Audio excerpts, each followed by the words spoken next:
আল্লাহ রে ডাকলে তোমার গুনাহ হবে মাফ। সুবহানাল্লাহ বলে। আমার ভাইরা, এজন্য মানুষ যখন আল্লাহর গোলামি করে তো আল্লাহ তাআলার কুদরতি কলিজা তখন কি হয়ে যায়? জোরে বলেন না কেন? ঠান্ডা হয়ে যায়। দুনিয়ার সব মাখলুকাতের ডাক আল্লাহ তাআলার কলিজা ঠান্ডা হয় না, শুধুমাত্র আমরা যদি আল্লাহরে ডাক দিই আল্লাহর কলিজা ঠান্ডা হয়ে যায়। এই জন্য যে সমস্ত ভাইরা আছেন আল্লাহর নিয়ামত পাইয়া, तमाम পৃথিবীর সব নিয়ামত আল্লাহর, সবচেয়ে বড় নিয়ামত কি জানেন? শ্বাস প্রশ্বাস নিঃশ্বাস, এই হায়াত হলো সবচেয়ে বড় নিয়ামত। কথা বলেন ঠিক কিনা? আরো জোরে বলতে হবে ঠিক কিনা? আরো জোরে বলেন ঠিক কিনা?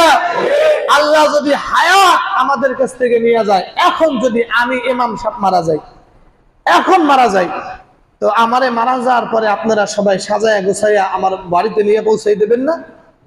নিয়া কি আমার বাপ মার কাছে দিলে বাপ মা কবে যে ইমাম সাহেব মানুষ ছিল, মারা গেছে, আমার ছেলেটা ঘরের ভিতরে 2-5টা দিন রাখি তারপর দাফন করব, বলবে? আমাকে বলবে যে আর ঘরে ঢুকানো যাবে না, আপনারা বাড়ি পর্যন্ত নিয়ে আসছেন, আনার কি দরকার ছিল, আপনাদের ওইখানে দাফন করলেই তো ভালো হইতো। কথা কোন ঠিক কিনা? তারপরে যখন আনছেন দ্রুত, আপনারা আমাকে নিয়ে যাওয়ার আগেই আমার বাড়িতে আমাকে কোথায় রাখা হবে সেইটা কিন্তু জায়গা তৈরি হয়ে গেছে। আমাকে যদি বলে হয় যে ওনাকে বিক্রি করা হবে, এই লাশটা বিক্রি করা হবে, বলেন তো 1 পয়সা দিয়ে কেউ কিনবে? কথা বলেন না কেন? বিক্রির দরকার নাই। যদি আমার মাকে বলা হয় যে আপনি এই লাশটা নিয়ে যান, এটা আপনার কাছে রাইখা দেন, উপকার হবে, আমার মাও তাও রাখবে না। কিনবে তো নাই, ফিরি দিলেও কেউ, আমার আপন মাও আমাকে রাখবে না। কথা বলেন ঠিক কিনা? তাহলে হায়াত না থাকলে আমার কোনো দাম আছে? দাম আছে? কথা বলেন, দাম আছে? এই হায়াতের মালিক কে? আওয়াজ করে বলতে হবে কে? হায়াত যিনি দিয়েছেন, হায়াত সবচেয়ে বড় নিয়ামত। সবচেয়ে বড় নিয়ামত কি বলেন?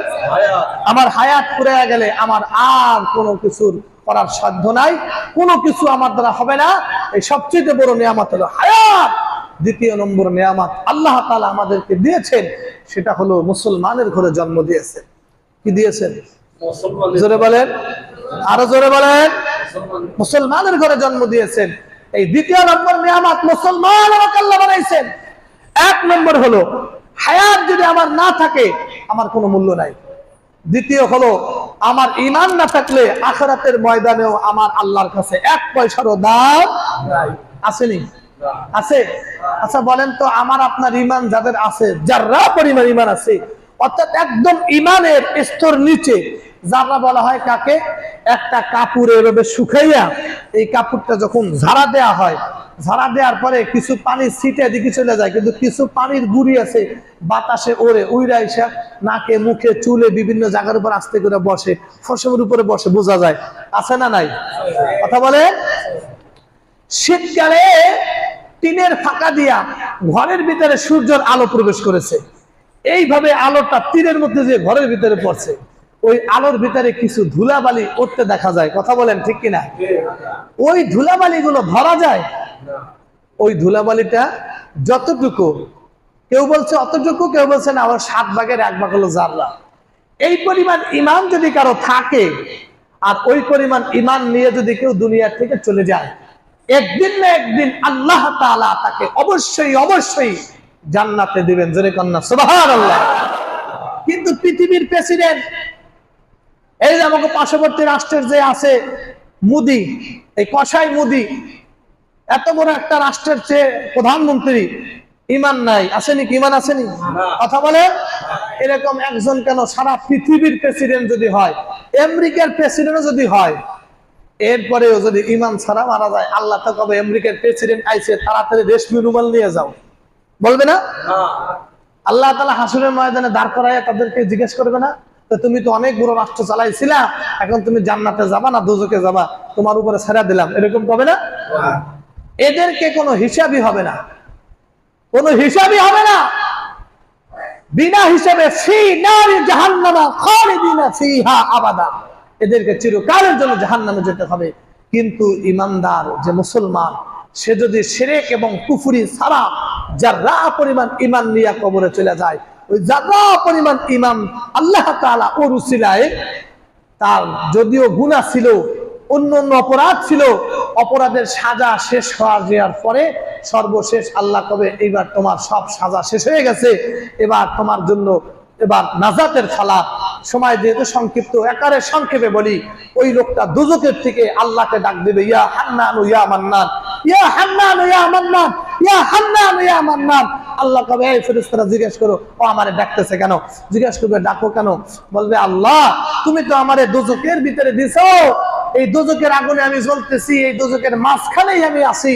আল্লাহ গো, দুজকের মাঝখানে আগুনের তাপটা বড় বেশি, যদি একটু তুমি মেহেরবানি করে দুজকের কিনারায় আমার একটু চান্স দিতা, একটু কিনারে যাইয়া একটু আযাবটা একটু কম পাইতাম।